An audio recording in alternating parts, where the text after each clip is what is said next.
आपके नेता सम्राट चौधरी अपराधी कह दिए लालू यादव को। तो अपराधी तो है ना वो लालू जी, तो आप बीजेपी में होते हुए भाई वीरेंद्र के साथ जो प्रकरण हुआ उसको आप गलत मानते हैं? वो हमको गलत लगता है। गर्दनिया देने के लिए भ्रष्टाचार की जहाँ तक आप बात कर रहे हैं, बिहार में सरकार आपकी है, मंत्री आपके हैं, पंचायती राज मंत्री आपके हैं, तो इस तरह का भ्रष्टाचार हो रहा था, आप लोग क्यों नहीं उसको रोक रहे हैं? हमको तो लगता है कि भाई अगर भाई वीरेंद्र जी अगर जेल चले गए तो सुतले जीत जाएगा आदमी, हमको लगता है सुतले जीत जाएगा। प्रखंड पंचायत शोधन यंत्र का निर्माण करके और मीनापुर से ड्रेनेज बना करके मुकसूदपुर जहाँ उनका घर है वहाँ ले गए हैं विकास को।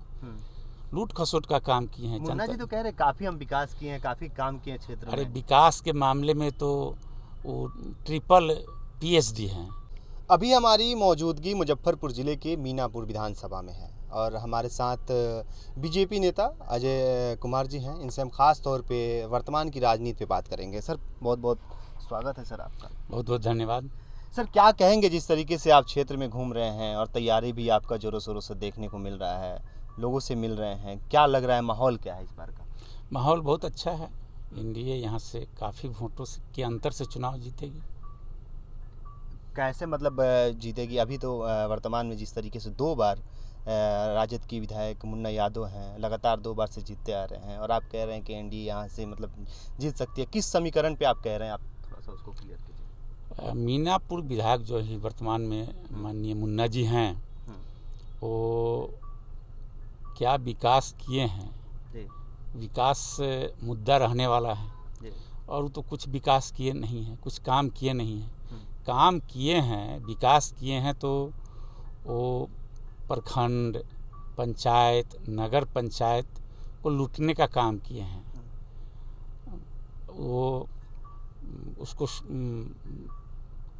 ये कह लीजिए आप प्रखंड पंचायत शोधन यंत्र का निर्माण करके और मीनापुर से ड्रेनेज बना करके मुकसूदपुर जहाँ उनका घर है वहाँ ले गए हैं विकास को।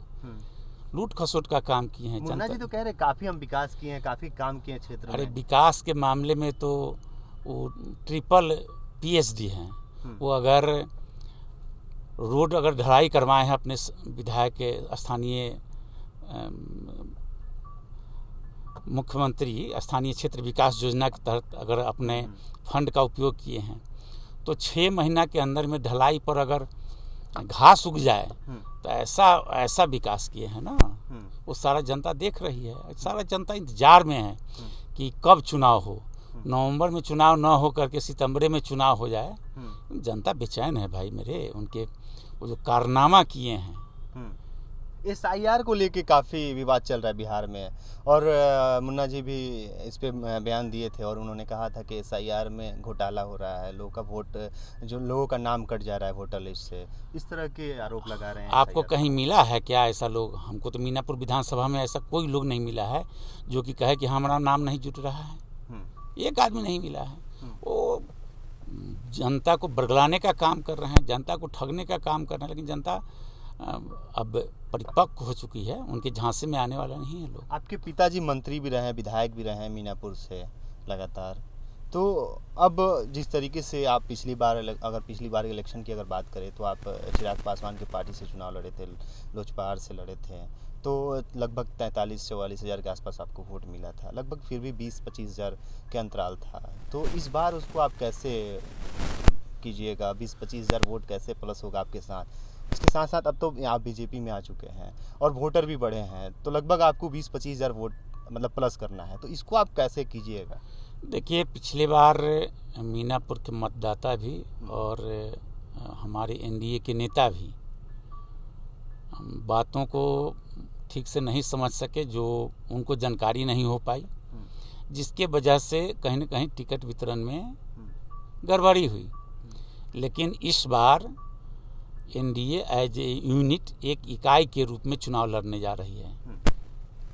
माननीय जो बिहार में एनडीए के नेता हैं हमारे माननीय मुख्यमंत्री जी, उन्होंने 2025 225 का नारा दिया है।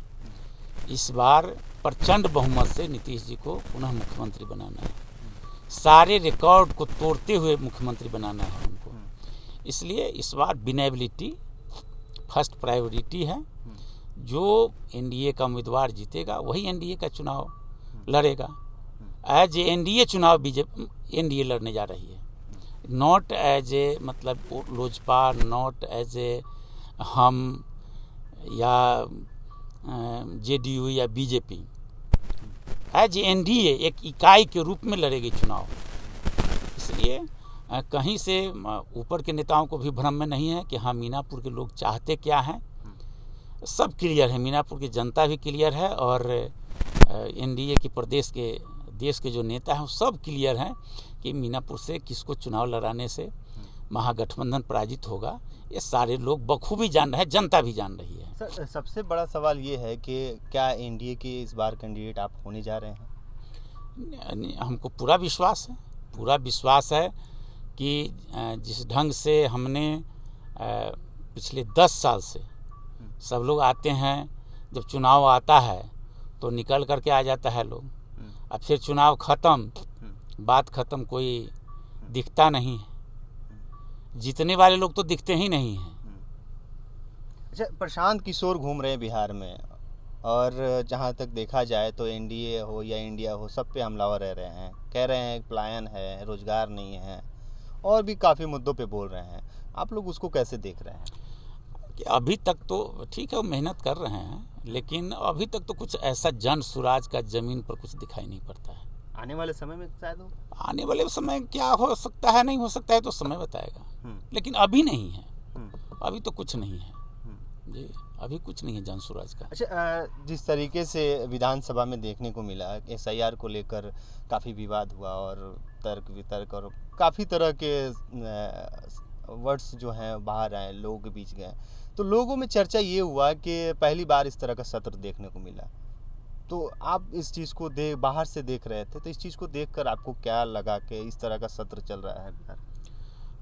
ये तो अच्छा नहीं लगा, ये तो अच्छा नहीं लग रहा है निश्चित तौर पर। जिस स्तर पर राजनीति में तो गिरावट। आपके नेता सम्राट चौधरी अपराधी कह दिए लालू यादव को। तो अपराधी तो है ना वो, लालू जी तो मतलब वो तो कोर्ट से, सुप्रीम कोर्ट से अपराध ये उनको सज़ा मिली हुई है, इसलिए ये कहना कि हाँ वो अपराधी नहीं है, वो तो अपराधी हैं, सुप्रीम कोर्ट से उनको सज़ा याफ्ता है, तो जेल में रहे हुए हैं। तो आप जब तक कोई सज़ा याफ्ता नहीं हो जाता तब तक अपराधी नहीं कह सकते हैं, लेकिन जब कोई आदमी सजाए काट लिया है तो उसको तो आप अपराधी कह सकते हैं। उसके बाद अगर देखा जाए तो सम्राट चौधरी के एफिडेविट को खूब वायरल किया गया, 7वीं तक पढ़ाई किए हैं, उसके बाद उम्र को लेकर कि इनका उम्र इतना उस समय था, इतना बढ़ गया, एजुकेशन उनका हायर एजुकेशन कहाँ से सर्व डिग्री आ गया, तो इस तरह के मतलब पूरा वायरल है चीज़ें। आप इस चीज़ को कैसे देखते हैं? अरे ये कोई बहुत मायने नहीं रखता है, मायने तो ये रखता है कि आप करते क्या हैं, जनता के लिए कर। आप लोग तेजस्वी यादव कहते हैं 9वीं फेल है, तो सम्राट चौधरी जी 7वीं तक पढ़ाई की है, ये भी चर्चा हो रहा है। ये 7वीं तक पढ़ाई किए हुए, ऐसी तो कोई एकदम कंप्लीट बात हमको नहीं समझ रहा है कि हाँ 7वीं। बात के एफिडेविट में उनका बड़ा डिग्री निकला सामने, जो चर्चा ये भी हो रहा है कि वो कॉलेज कहाँ है अभी तक पता नहीं चल पाया है। तो लोग खोजेगा जिनको खोजना है वो खोजें, हम इस पर कुछ नहीं कह सकते। जिनको खोजना है वो खोजें, लेकिन राजनीति में ये इन चीज़ों का हम समझते हैं कोई माने मतलब नहीं होता है।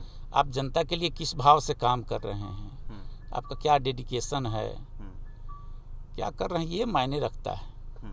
स्वहित में नहीं कर रहे हैं, जनहित में कर रहे हैं, समर्पण के साथ कर रहे हैं, तो ये सब डिग्री विग्री हम नहीं समझते हैं कि कोई मायने रखता है। कोई मायने नहीं। आखिरी सवाल, अपने क्षेत्र की जनता से क्या अपील करेंगे? आप क्षेत्र में घूम रहे हैं, लोगों से मिल रहे हैं, समस्या क्या क्या समस्याएं आ रही है, जो आप अगर आने वाले समय में अगर आपको मौका मिलता है तो उन सारे समस्याओं का समाधान कैसे करेंगे? देखिए, कोई भी जनप्रतिनिधि जब जीतता है, या पंचायत का हो, वार्ड हो, मुखिया हो, समिति हो, जिला परिषद हो, प्रमुख हो, सांसद हो, विधायक हो, सबका अपना अधिकार और कर्तव्य होता है। माननीय जो हमारे मुन्ना भाई जो विधायक हैं, वो तो पूरा मीनापुर को लूट खसोट करने का काम किए, लूट लिए हैं। जनता तो भाई त्राहिमाम कर रहा है, आए आए जिसको कहिएगा देहाती भाषा में, वो आए कर रहा है। जहाँ जाइए उनका लूट का उस जैसे में कहाँ लूट लिए हैं? अरे देखिए मैं बताता हूँ आपको, हम लोग के समय में 300 रुपये कर्मचारी लेता था जी। वो भी नाजायज है, लेकिन जब आप काम कराने जाते तो काम कर देता, कहता कि भाई मिठाई खाने के लिए आप दे दीजिए, अब कोई 300 मांगता 200 दे देते तो आपका काम हो जाता। आज के समय में तो 13,000 फिक्स है। अच्छा, 13,000 किसको फिक्स है? दाखिल खारिज में 13,000 फिक्स है। अच्छा, 13,000 फिक्स है, आप तय करा लेगा। 13,000 रुपये ये लिया जाता है कर्मचारी के द्वारा? फिक्स मतलब पहले को तय करा लेगा तब आपका काम करेगा, ये ना कि हाँ काम कर लें या कुछ आप दे दीजिए 100 बात। तो ऐसा इसलिए है कि उसमें उनकी हिस्सेदारी है, वो बोल नहीं सकते। आप कंप्लेन करने जाइए तो कहेंगे कि कुछ दे देंगे। ये तो दाखिल खारिज हो गया, तो इस तरीके से आप जैसे आरोप लगा रहे हैं तो ब्लॉक में और भी बहुत सारे काम बहुत सारे हैं। तो इस तरह से मतलब जो भ्रष्टाचार हो रहा है ब्लॉक में, भ्रष्टाचार चरम पर है। तो आप लोग क्या कर रहे हैं फिर? हम लोगों से जो हम लोग के पास आता है हम लोग मिलते हैं, उसके समस्या का समाधान करते हैं। लेकिन मैं पहली बार कहा ना कि कोई जनप्रतिनिधि, अब सरकार किसी की हो, लेकिन कोई भी एक जनप्रतिनिधि जीतता है तो उसका अपना अधिकार और कर्तव्य जरूर होता है। आप उस अधिकार का इस्तेमाल आप भ्रष्टाचार को घटाने में कर रहे हैं कि आप भ्रष्टाचार को बढ़ाने में कर रहे हैं। अपने लिए कीजिएगा तो स्वाभाविक है कि भ्रष्टाचार बढ़ेगा, आप जनता के लिए कीजिएगा तो घटेगा। तो अभी तो हम मीनापुर की जनता को विश्वास दिलाना चाहते हैं कि जो अभी वर्तमान में स्थिति मीनापुर में है, अगर हमको मौका मिलता है तो मीनापुर की जनता को हम आश्वस्त करना चाहते हैं कि ज़रूर इसमें हम बदलाव ला करके दिखाएंगे। अगर बदलाव ना हुआ तो जनता हमको गर्दनिया करके अपने दरवाजे से गर्दनिया देने के लिए। भ्रष्टाचार की जहाँ तक आप बात कर रहे हैं, बिहार में सरकार आपकी है, मंत्री आपके हैं, पंचायती राज मंत्री आपके हैं, तो इस तरह का भ्रष्टाचार हो रहा था, आप लोग क्यों नहीं उसको रोक रहे हैं? मैं कहा ना कि भाई सबका अपना अधिकार कर्तव्य होता है भाई मेरे, सबका अपना अधिकार कर्तव्य होता है। आप किसी भी पोस्ट पर बैठे हों उसको हाँ और न करने का गुंजाइश आप में बना रहता है। जो कोई भी उस पद पर काम करते होते हैं तो उनका भी एक दायित्व होता है कि नहीं दायित्व होता है, उनकी एक भूमिका होती है कि नहीं होती है। मैं ये आपसे जानना चाहता हूँ, मैं आपसे क्वेश्चन करना चाहता हूँ, चाहे सरकार किसी की हो। हम अगर विधायक होंगे तो हमारा कुछ तो प्रभाव यहाँ के पदाधिकारी पर होगा कि नहीं होगा, लेकिन सरकार में तो आप। ठीक बात है, मैं वही कह रहा हूँ आपको कि चाहे कोई सांसद हो, कोई विधायक हो, कोई मंत्री हो, चाहे मुख्यमंत्री हो, क्या अब मुख्यमंत्री होंगे तो सारा भ्रष्टाचार खत्म कर देंगे? ये कतई संभव नहीं, मैं इस बात में विश्वास नहीं। लेकिन एक मुख्यमंत्री अगर ईमानदार है तो निश्चित तौर पर भ्रष्टाचार कम होगा। और नहीं, अगर कोई अपना सिर्फ सोचने लगा तो क्या होता है सो आप देखे हैं पूर्व के दिनों में। इसलिए कोई भी पद पर बैठा व्यक्ति, उसका अपना जो अधिकार होता है उस अधिकार का इस्तेमाल यहाँ पर विधायक जी बढ़ाने के लिए किए हैं। सर, अगर बात किया जाए, अभी विधायक भाई वीरेंद्र जिस तरीके से पंचायत सचिव के साथ बात की है, कॉल रिकॉर्ड वायरल भी हुआ, उनके ऊपर FIR भी हो गया, तो सरकार तो आपकी है, आप कर्मचारी अगर कैसे घूस ले रहा है और कैसे अगर विधायक के साथ इस तरीके का काम हो रहा है तो कैसे हो रहा है? आप लोग तो इस पर नज़र बना सकते हैं। निश्चित तौर पर नज़र बना सकते हैं, उसको बनाया जाएगा और उस पर होगा, वो जांच पड़ताल किया जाएगा कि कहाँ ये है। लेकिन हम समझते हैं कि जो विधायक जी किए हैं उसको तो जो कर्मचारी है वो प्रोटोकॉल का पालन नहीं किया है। प्रोटोकॉल का पालन करना चाहिए। जब कर्मचारी गलत किया है, कर्मचारी को बात करने का होना चाहिए। भाई विधायक फोन कर रहा है तो प्रोटोकॉल है प्रणाम नमस्कार करना, लेकिन ये तो कहीं से उसमें दिख नहीं रहा, उल्टा FIR भी हो गया। तो हमको तो लगता है कि भाई अगर भाई वीरेंद्र जी अगर जेल चलेगा तो सुतले जीत जाएगा आदमी, हमको लगता है सुतले जीत जाएगा जो। हाँ, हमको कहने में कोई गुरेज नहीं है कि अगर वो जेल चला गया आदमी तो सुतले। आप बीजेपी में होते हुए भाई वीरेंद्र के साथ जो प्रकरण हुआ उसको आप गलत मानते हैं? वो हमको गलत लगता है। चाहे वो कर्मचारी जो उनके साथ बिहेव किया, आखिर गुस्सा तो हमको लगा है कि तब आया है जब वो अपने शिष्टाचार का जो उसको पालन करना चाहिए तो नहीं किया, उसके बाद विधायक जी को गुस्सा हुआ।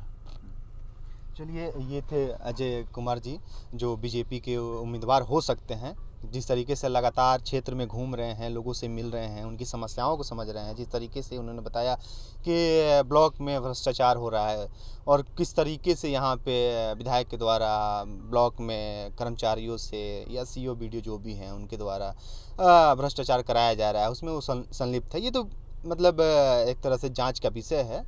लेकिन जिस तरीके के आरोप लगा रहे हैं, ये आरोप कितना सत्य है असत्य है, ये जांच का विषय है। हालांकि आरोप इस तरीके के लग रहा है और अब जनता क्या तय करेगी, मीनापुर की जनता क्या तय करेगी, आने वाले समय में देखने को मिलेगा। बहुत बहुत धन्यवाद।